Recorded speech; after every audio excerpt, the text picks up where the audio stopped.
Hello guys, कैसे हैं भाई? अच्छे हैं, चलो बढ़िया। तो देखो, बेसिकली हम अपना topic classification of elements and periodic properties पढ़ रहे थे। उसके अंदर क्लासिफिकेशन ऑफ एलिमेंट्स आपका हो गया। आज से अपना जो टॉपिक जो हम स्टार्ट करेंगे वो करेंगे पीरियोडिक प्रॉपर्टीज़। तो सबसे पहले बात आती है पीरियोडिक प्रॉपर्टीज़। किन प्रॉपर्टीज़ को हम पीरियोडिक प्रॉपर्टीज़ बोलेंगे? जैसा कि नाम बता रहे पीरियोडिक, दैट मीन्स एक पीरियड के बाद, एक सर्टेन इंटरवल के बाद वो प्रॉपर्टीज क्या करेंगी? रिपीट होंगी। क्या होंगी? प्रॉपर्टीज विच आर रिपीटेड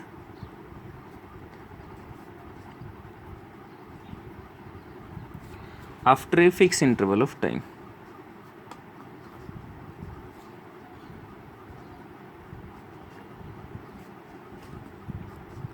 एक फिक्स इंटरवल ऑफ टाइम के बाद आपका क्या रहेंगे? फिक्स इंटरवल ऑफ टाइम भी बोल सकते हो, या फिर इंटरवल आपका एलिमेंट्स का भी हो सकता है। यहाँ पे आपका एलिमेंट्स का होता है, ठीक है, और नोन एज पीरियोडिक प्रॉपर्टी।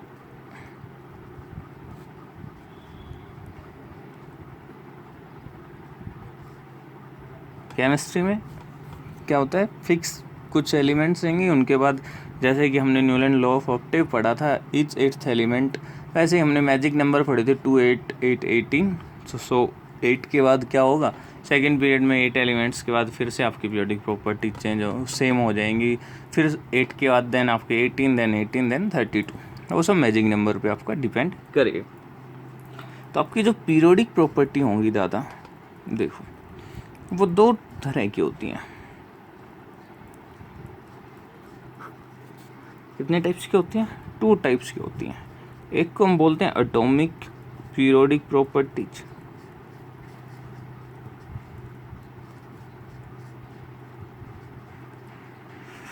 और दूसरे को हम बोलते हैं मॉलिक्यूलर पीरियोडिक प्रॉपर्टीज।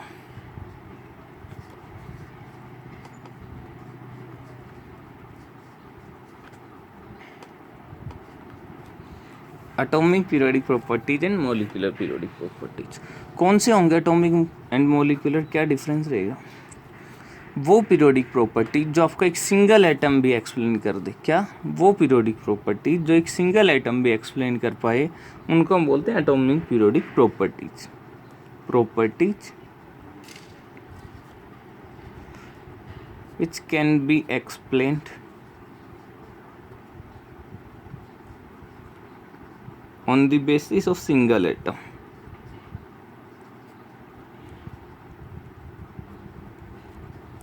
जो एक सिंगल एटम भी उस प्रॉपर्टी को एक्सप्लेन कर पाए उसको बोलेंगे एटॉमिक पीरियोडिक प्रॉपर्टी। और जो आपका सिंगल एटम नहीं कर पाए जिन प्रॉपर्टीज को एक्सप्लेन, उसको बोलेंगे molecular periodic properties. Properties which cannot be explained on the basis of single atom. जो सिंगल एटम के बेसिस पे एक्सप्लेन नहीं हो पाए उनको बोलेंगे मॉलिक्यूलर पीरियोडिक प्रॉपर्टीज। इनके एग्जांपल्स की बात करेंगे जो हम डिटेल में डील भी करेंगे। क्या? आपका आयोनाइजेशन एनर्जी क्या होती है वो हम बाद में डील करेंगे। Electron affinity,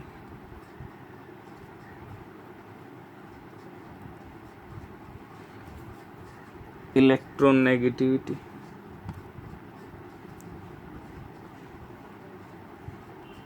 negativity. इनके एग्जांपल्स की बात करें, जो मॉलिक्यूल्स या फिर एक एटम आपका एक्सप्लेन नहीं कर पाएगा। रेडियस, एटॉमिक और ionic radius, melting point, boiling point, ये आपके क्या करेंगे? सिंगल एटम एक्सप्लेन नहीं कर पाएंगे। तो इन प्रॉपर्टीज़ के साथ, पीरियोडिक प्रॉपर्टीज़ के साथ डील करने से पहले हमें कुछ बेसिक कंसेप्ट्स हैं जो हमें सीखने होंगे, जिनसे हम फर्दर जो आपके बहुत बार बार जनरली यूज होंगे। तो उनमें से सबसे पहला जो कंसेप्ट आता है वो आता है आपका पेनिट्रेशन। And shielding. ये वो टॉपिक है पेनिट्रेशन एंड शिल्डिंग। ये ऐसा कंसेप्ट है जहाँ से आपको बहुत सारी चीज़ें क्लियर होंगी। सो अब बड़ा इम्पोर्टेंट बनता है, बड़े ध्यान से चीज़ों को समझना है। सो देखो, पेनिट्रेशन और शिल्डिंग क्या होते हैं, दोनों एक दूसरे पे डिपेंड होंगे। कैसे देखते हैं। सबसे पहले तो पेनिट्रेशन और शिल्डिंग जो है सिंगल इलेक्ट्रॉन स्पीशीज का काम नहीं है। ये कंसेप्ट जो है आपका वो कौन सा है, पॉली इलेक्ट्रॉन है, मल्टी इलेक्ट्रॉन कंसेप्ट है। This is a multi electron concept और वी कैन से फिनोमिना। ये आपका सिंगल इलेक्ट्रॉन का नहीं है, सिंगल इलेक्ट्रॉन स्पीशीज के लिए नहीं है, मल्टी इलेक्ट्रॉन फिनोमिना है।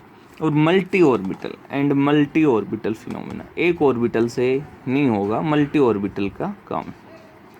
मल्टी ऑर्बिटल फिनोमिना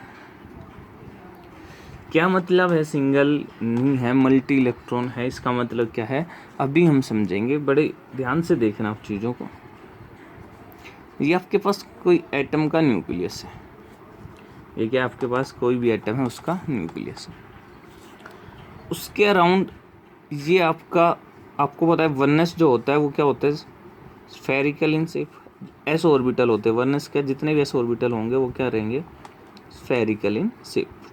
ये आपका वननेस है, ठीक है। ये आपका 2s है,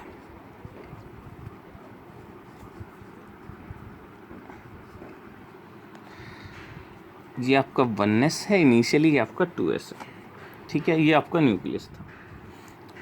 ये आपका फर्दर जो अभी मैं डार्क कर रहा हूँ, ये आपका रीजन, नोड का रीजन। नोड आपको पता है वो रीजन जहाँ पे इलेक्ट्रॉन मिलने की प्रोबेबिलिटी क्या होती है, 0। ये जो रीजन जो मैं डार्क कर रहा हूँ, ये आपका वो रीजन है जिसको हम नोड बोलते हैं। Probability of finding electron eight node is 0।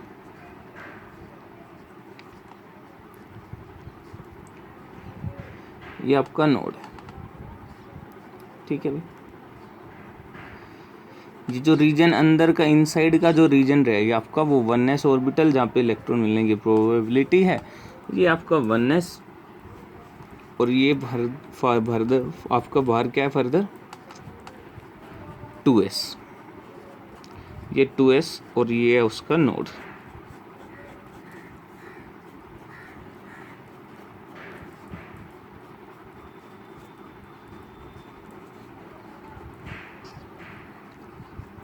क्या रहेगा, नोड,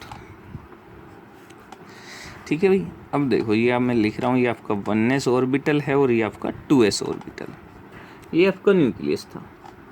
इनिशियली जब एम्प्टी थे, क्या बोल रहा हूँ, एम्प्टी थे, ना तो वननेस में इलेक्ट्रॉन था ना 2s में इलेक्ट्रॉन था, आपका एम्प्टी थे, ये न्यूक्लियस था, कोई आपका अट्रैक्शन नहीं। जब इलेक्ट्रॉन आया, जब इलेक्ट्रॉन डाला गया, वननेस में भी इलेक्ट्रॉन डाला, 2s में भी इलेक्ट्रॉन डाला। जैसे ही इलेक्ट्रॉन डाला, तो इधर मैं दिखा रहा हूँ सेपरेट अलग से, ये न्यूक्लियस है और ये जस्ट आपका वननेस है। जैसे ही हम इलेक्ट्रॉन डालें, इलेक्ट्रॉन डेंसिटी कम्प्लीटली क्या हो जाएगी, स्फेरिकली क्या हो जाएगी, डिस्ट्रीब्यूट हो जाएगी। वननेस के अंदर भी इलेक्ट्रॉन डेंसिटी स्फेरिकली डिस्ट्रीब्यूट हो जाएगी, 2s के अंदर भी आपकी इलेक्ट्रॉन डेंसिटी स्फेरिकली डिस्ट्रीब्यूट हो जाएगी। जैसे ही इलेक्ट्रॉन डलेगा, ये न्यूक्लियस जो है अपनी तरफ क्या करेगा, इनिशियली आपने ये माना R2 और ये आपका R1, वननेस का रेडियस R1, 2s का R2 डिस्टेंस, ठीक है। जब क्या हुआ, जब इलेक्ट्रॉन डेंसिटी डाली गई, तो इलेक्ट्रॉन डेंसिटी डालते ही क्या करेगा भाई, न्यूक्लियस जो है चारों तरफ से स्फेरिकली सराउंड कर लिया इलेक्ट्रॉन डेंसिटी ने न्यूक्लियस को, तो न्यूक्लियस जो है स्ट्रॉन्गली क्या करेगा, अट्रैक्ट करेगा। तो ये जो है वननेस, जो है जो वननेस का जो रीजन था वो क्या करेगा, कॉन्ट्रैक्ट करेगा। क्यों, बिकॉज न्यूक्लियस क्या कर रहा है, स्ट्रॉन्गली अट्रैक्ट कर रहा है चारों तरफ से। उस अट्रैक्शन की वजह से क्या होगा, जो वननेस का रीजन है वो थोड़ा कंजेस्टेड हो जाएगा due to attraction of nucleus on the electron density spherically. तो क्या हो जाएगा, ये आपका जो 1s यहाँ पे था अब R1 ना रह के कुछ R1 डैश बन गया। क्या बन गया, R1 डैश।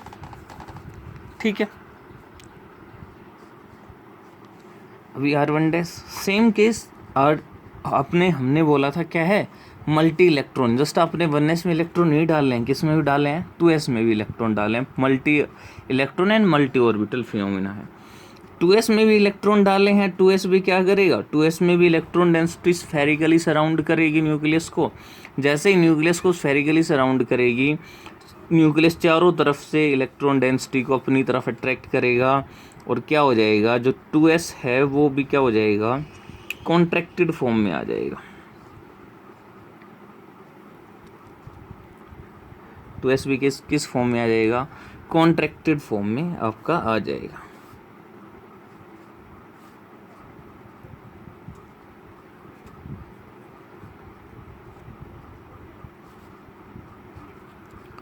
तो देखो हुआ क्या, ये आपका कंप्लीट फिनोमिना हुआ। इस फिनोमिना के दौरान हुआ क्या, इनिशियली 1s यहाँ पे था, इलेक्ट्रॉन डाला, कॉन्ट्रैक्ट हो गया। 2s ये जो रीजन था जिसको मैं अभी ग्रीन पेन से कर रहा हूँ, कौन सा रीजन, ये रीजन, ये जो रीजन था आपका, ये रीजन किसका है, 1s का। किसका पहले था, जब इलेक्ट्रॉन नहीं डाल रखा था, किसका रीजन था, 1s का। जब आपने इलेक्ट्रॉन डाला तो ये जो 1s है, यहाँ से due to attraction between electron density and nucleus, 1s जो है वो कॉन्ट्रैक्ट हो गया। 1s कॉन्ट्रैक्ट होने से क्या हुआ, अभी जो 1s का रीजन था, ये जो रेड से जो सर्कल है, जो ये स्फीयर था, वो क्या हो गया, कम हो गया। सेम जैसे 2s में डाला, 2s का रीजन भी क्या हो गया, कॉन्ट्रैक्ट हो गया।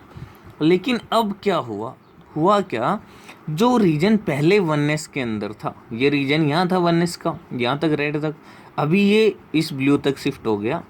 तो ये जो रीजन जो मैंने ग्रीन से शेडेड किया है, ये रीजन अब किसका हो गया है, 2s का। 2s कॉन्ट्रैक्ट हो गया, 1s भी कॉन्ट्रैक्ट हो गया। लेकिन जो 1s का जो कुछ रीजन था, 1s के पास जो कुछ थोड़ा रीजन था, वो 1s का रीजन किसने ऑक्युपाई कर लिया, 2s ने ऑक्युपाई कर लिया। हम बोलेंगे 2s क्या कर गया, 1s के अंदर पेनिट्रेट, 1s के रीजन के अंदर पेनिट्रेट कर गया। बहुत बार बच्चों को कन्फ्यूजन होता है, टीचर्स भी बोल देते हैं बेटा ऑर्बिटल पेनिट्रेट कर जाते हैं। ऐसा नहीं है कि ये न्यूक्लियस था, ये 2s है, सॉरी 1s है और ये 2s है, तो ये 2s जो है वो 1s के अंदर घुस गया। पेनिट्रेशन का मतलब ये नहीं होता है दादा, जो बच्चों के माइंड में कन्फ्यूजन रहता है कि पेनिट्रेशन मीन्स 2s जो है, जो ऑर्बिटल है वो 1s में पेनिट्रेट कर गया, उसको अंदर चला गया। ऐसा नहीं होता है, जो लॉजिक है, जो कंसेप्ट है वो समझे। इलेक्ट्रॉन डाला, 1s कॉन्ट्रैक्ट हो गया, 2s भी कॉन्ट्रैक्ट हो गया। इस कॉन्ट्रैक्शन से क्या हुआ, जो कुछ 1s का रीजन था उसको किसने ऑक्युपाई कर लिया, 2s ने ऑक्युपाई कर लिया। तो हम बोलेंगे जो 2s ऑर्बिटल था वो 1s ऑर्बिटल के रीजन के अंदर आपका पेनिट्रेट कर गया। जो 2s का रीजन था, जो 2s ऑर्बिटल था, वो 1s ऑर्बिटल के रीजन में चला गया, उसके अंदर पेनिट्रेट कर गया। तो पेनिट्रेशन का मतलब आई होप आप समझ पाओगे, जब एक आउटर ऑर्बिटल किसी इनर ऑर्बिटल के रीजन को ऑक्युपाई कर ले, जब एक जहाँ पे 2s ने किसका रीजन ऑक्युपाई कर लिया, 1s का। तो जब एक आउटर ऑर्बिटल एक इनर ऑर्बिटल के रीजन को ऑक्युपाई करेगा, तो उस चीज़ को हम बोलेंगे क्या, आपका पेनिट्रेशन। अब देखो, अब आपको समझ आया होगा, क्या यहाँ पे एक ऑर्बिटल होता, सिर्फ सिंगल ऑर्बिटल हम लेते, तो क्या पेनिट्रेशन एक्सप्लेन हो पाता, कौन किसके रीजन को ऑक्युपाई करता। तो इसलिए हम क्या बोलते हैं, मल्टी ऑर्बिटल है और पॉली ऑर्बिटल है। अगर यहाँ पे सिर्फ सिंगल इलेक्ट्रॉन होता, तो सिंगल इलेक्ट्रॉन सिर्फ आपने 1s में डाल दिया, ठीक है, 1s तो कॉन्ट्रैक्टेड हो गया। जब 2s के अंदर इलेक्ट्रॉन डेंसिटी ही नहीं है, तो न्यूक्लियस अट्रैक्ट किसको करेगा, 2s पेनिट्रेट कहाँ करेगा। सो ये जो आपका कंसेप्ट है वो कैसा है, multi electron and multi orbital phenomena. तो पेनिट्रेशन का कंसेप्ट आई होप आपको अच्छे से समझ आया होगा। जब एक आउटर ऑर्बिटल जो है वो इनर ऑर्बिटल के रीजन को ऑक्युपाई करेगा तो उसको हम क्या बोलेंगे, penetration effect. When an outer orbital occupy the region of inner orbital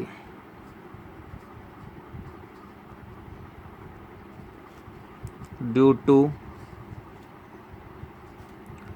attraction between nucleus and electron density. This effect is called penetration effect. इस इफेक्ट को क्या बोलेंगे हम, पेनिट्रेशन इफेक्ट। जब एक आउटर ऑर्बिटल, फिर से बोल रहा हूँ, क्यों बोल रहा हूँ, बिकॉज पेनिट्रेशन और शिल्डिंग अगर आपको अच्छे से समझ नहीं आई, उसके बाद इफेक्टिव न्यूक्लियर चार्ज, तो आपकी पीरियोडिक प्रॉपर्टीज़ में आपको बहुत सारी प्रॉब्लम हो जाएंगी। पेनिट्रेशन आपको आना चाहिए। जब एक आउटर ऑर्बिटल इनर ऑर्बिटल के रीजन को ऑक्युपाई करेगा तो उसको बोलेंगे हम पेनिट्रेशन इफेक्ट। ठीक है, multi electron and multi orbital आपका फिनोमिना है। अब बात आती है पेनिट्रेशन इफेक्ट सबसे ज़्यादा किस में होता है, किस ऑर्बिटल के अंदर पेनिट्रेशन पावर सबसे ज़्यादा होती है। तो पेनिट्रेशन पावर एस के अंदर सबसे ज़्यादा, then P, then D and then F. क्यों, बिकॉज एस जो है वो स्फेरिकल शेप में होता है। इलेक्ट्रॉन डेंसिटी जो है वो न्यूक्लियस जो है इलेक्ट्रॉन डेंसिटी को चारों तरफ से अट्रैक्ट करेगा, ज़्यादा अट्रैक्शन मिलेगा, ज़्यादा कॉन्ट्रैक्शन होगा, so outer orbital inner orbitals के रीजन को ज़्यादा ऑक्युपाई करेगा। पी का जो शेप होती है वो डंबल शेप होती है, इलेक्ट्रॉन डेंसिटी डिफ्यूज होती है। डी की डबल डंबल हो जाती है, जिसमें इलेक्ट्रॉन डेंसिटी आपकी बहुत ज़्यादा डिफ्यूज होती है, इतना अट्रैक्शन फील नहीं कर पाते हैं, जिसकी वजह से इतना ज़्यादा कॉन्ट्रैक्शन नहीं होता है, सो पेनिट्रेशन पावर डिक्रीज होती जाती है। ठीक है, तो ये तो बात हुई पेनिट्रेशन की। अब बात करते हैं सेकंड कंसेप्ट, मोस्ट इम्पोर्टेंट जो कंसेप्ट आपका, शिल्डिंग इफेक्ट जिसको बोलते हैं। पेनिट्रेशन इफेक्ट अभी आपने देखा, अभी बात करते हैं शिल्डिंग इफेक्ट की। शिल्डिंग इफेक्ट किसकी वजह से होता है, इट इज ए कॉन्सिक्वेंस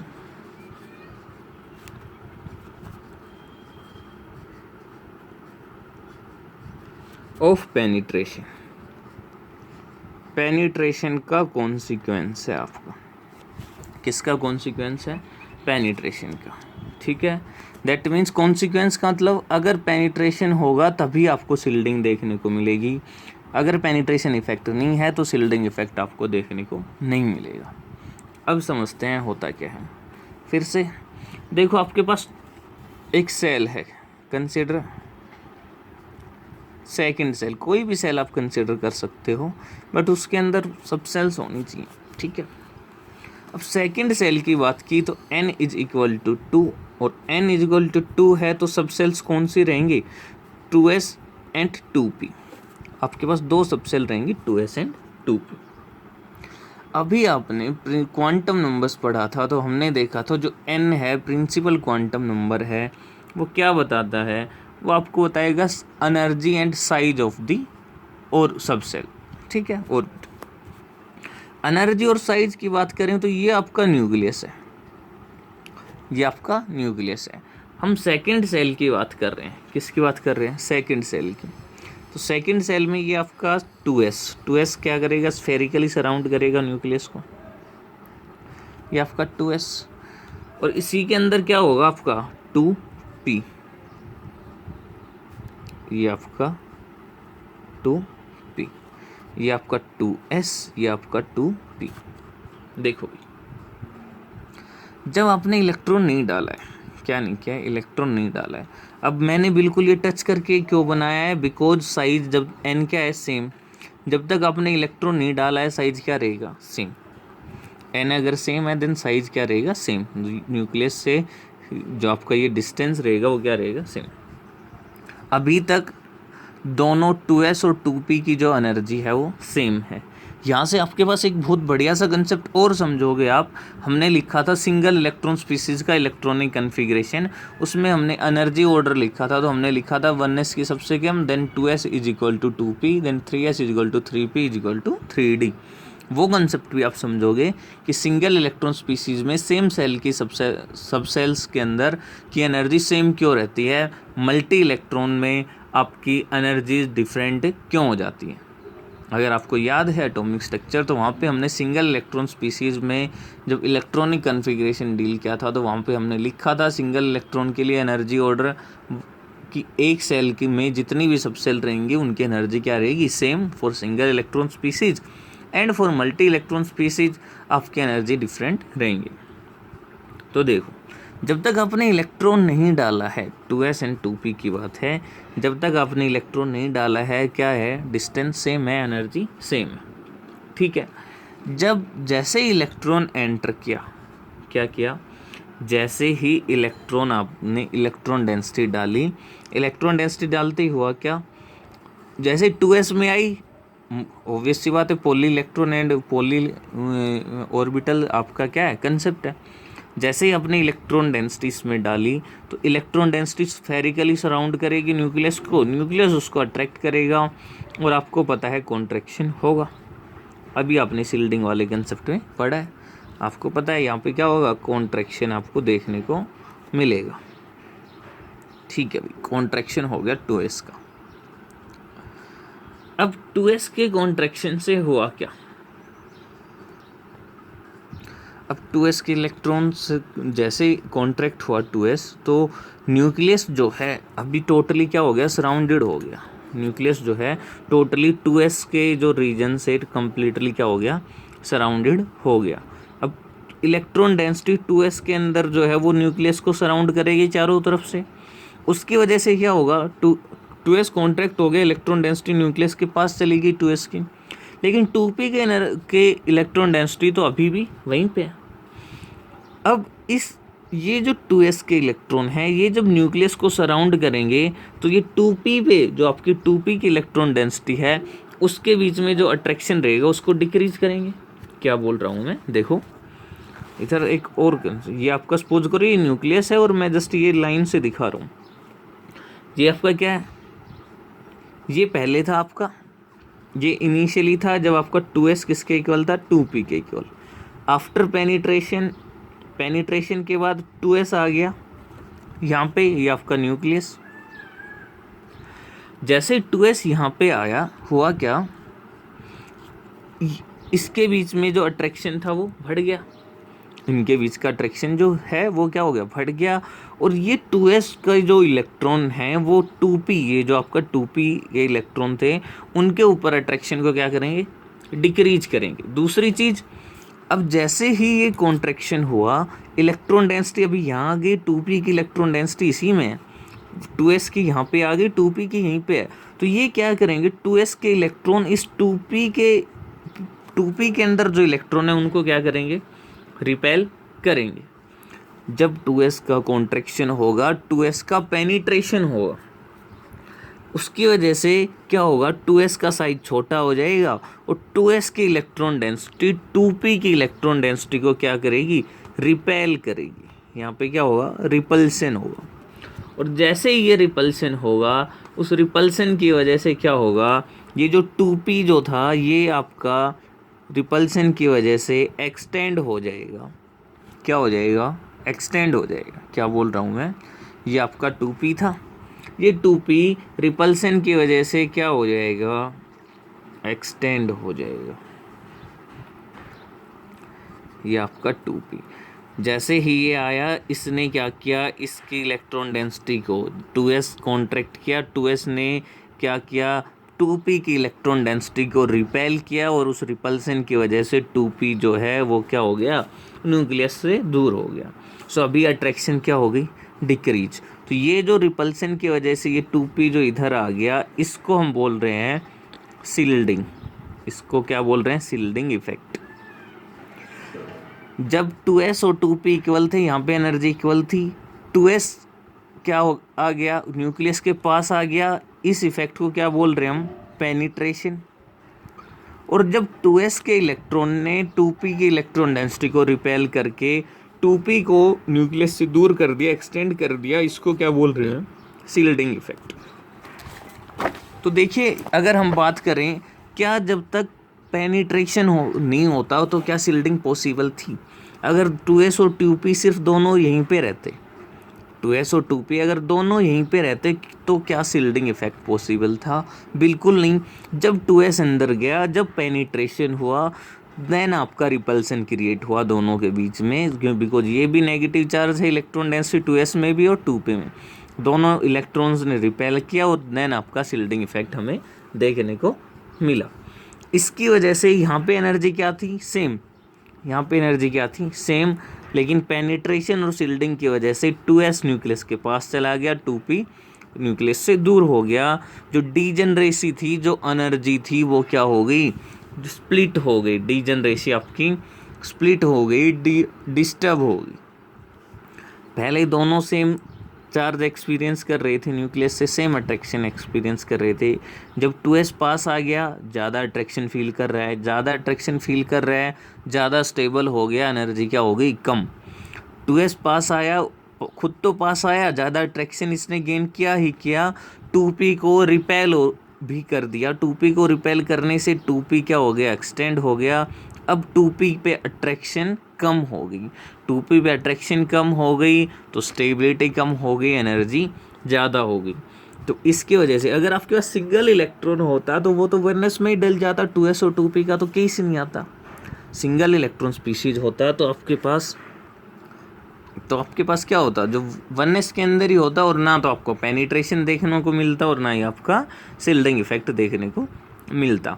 तो जैसे ही आपकी इलेक्ट्रॉन डेंसिटी डिफरेंट हुई, 2 इलेक्ट्रॉन आएंगे, मल्टी इलेक्ट्रॉन होंगे, पेनिट्रेशन होगा, उस पेनिट्रेशन के रिजल्ट से शील्डिंग इफेक्ट देखने को मिलेगा। और उसकी वजह से सबसेल्स की डीजनरेसी जो है, डीजनरेसी की मतलब डीजनरेट ऑर्बिटल्स हम क्या बोलते थे वहाँ पे? Same energy orbitals. Degeneracy disturb होगी और आपको अलग अलग एनर्जी की सबसेल्स देखने को मिलेंगी। सो कोई शील्डिंग पूछे तो क्या लिखेंगे भी हम? बेसिकली शील्डिंग क्या होगी आपकी? Repulsion created by inner electron between nucleus and differentiating electron.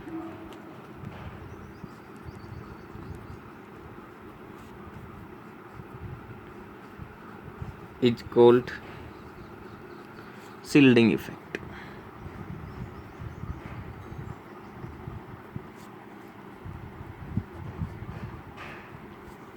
ठीक है, शील्डिंग इफेक्ट की वजह से क्या है? आपकी डीजनरेसी डिस्टर्ब हुई है, because of shielding effect, shielding and penetration effect.